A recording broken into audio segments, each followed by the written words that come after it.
របៀបធ្វើសាច់មាន់ចំហុយជាមួយនឹងផ្សិតខ្មៅឬក៏យើងហៅមួយទៀតគឺផ្សិតស៊ីតាកេនឹងងាយៗហើយមានរសជាតិឈ្ងុយឆ្ងាញ់ចា៎អញ្ចឹងដើម្បីចង់ដឹងអំពីរបៀបធ្វើនឹងគ្រឿងផ្សំយើងមានអ្វីខ្លះយើងចូលរួមទស្សនាវីដេអូទាំងអស់គ្នា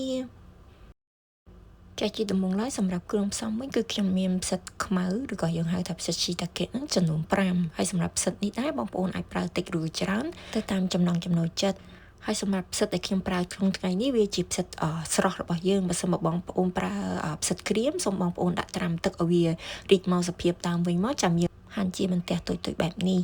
ជាបន្ទាប់មកទៀតខ្ញុំមានស្លឹកត្រចៀកកដុររបស់យើងនឹងចំនួន80ក្រាមបងប្អូនអាចប្រើប្រហែលជាមួយខាំក៏បានដែរទៅតាមចំណង់ចំណូលចិត្តហើយយើងកាត់វាឲ្យតូចៗបែបនេះមក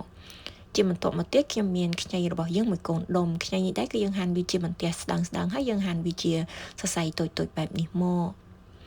ជាបន្ទាប់មកទៀតខ្ញុំមានខ្ទឹមសរបស់យើងនឹងចំនួន3កំពឹសសម្រាប់ខ្ទឹមសនេះដែរបងប្អូនអាចដាក់ឲ្យច្រើនជាងនឹងក៏បានដែរទៅតាមចំណង់ចំណូលចិត្តតើយើងចិញ្ច្រាំខ្ទឹមរបស់យើងឲ្យបានម៉ត់ល្អមក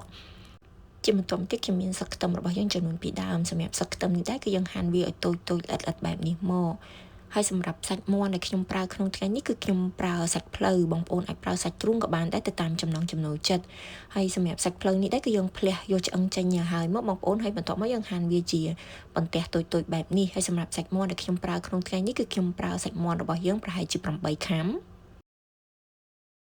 ចាឥឡូវយើងបានហាន់សាច់មាន់របស់យើងរួចរាល់ហើយជាបន្ទាប់មកទៀតយើងចាប់ផ្ដើមរៀបចំដាក់ចំហុយដូចជាដំបូងឡើយគឺយើងធ្វើការច្របល់គ្រឿងផ្សំរបស់យើងទុកជាមុនសិនតែខ្ញុំប្រើចានគោមួយហើយបន្ទាប់មកយើងដាក់គ្រឿងដែលយើងបានហាន់រួចអំមិញដូចជាផ្សិតស្លឹកត្រចៀកកដុរសាច់មាន់ហើយបន្ទាប់មកយើងបន្ថែមខ្ញីនិងខ្ទឹមសហើយបន្ទាប់មកយើងចាប់ផ្ដើមបន្ថែមគ្រឿងដែលខ្ញុំដាក់ស្ករអំពៅចំនួន1ស្លាបព្រាកាហ្វេទឹកស៊ីអ៊ីវចំនួន3ស្លាបព្រាបាយប្រេងខ្យងចំនួន1ស្លាបព្រាបាយប្រេងល្ង1ស្លាបព្រាបាយហើយសម្រាប់ប្រេងល្ងនេះដែរបើសិនបងប្អូនអត់មានមិនបាច់ដាក់ក៏បានដែរហើយជាបន្ទាប់មកទៀតគឺខ្ញុំបន្ថែមម្សៅស៊ុបចំនួនកន្លះស្លាបព្រាបាយ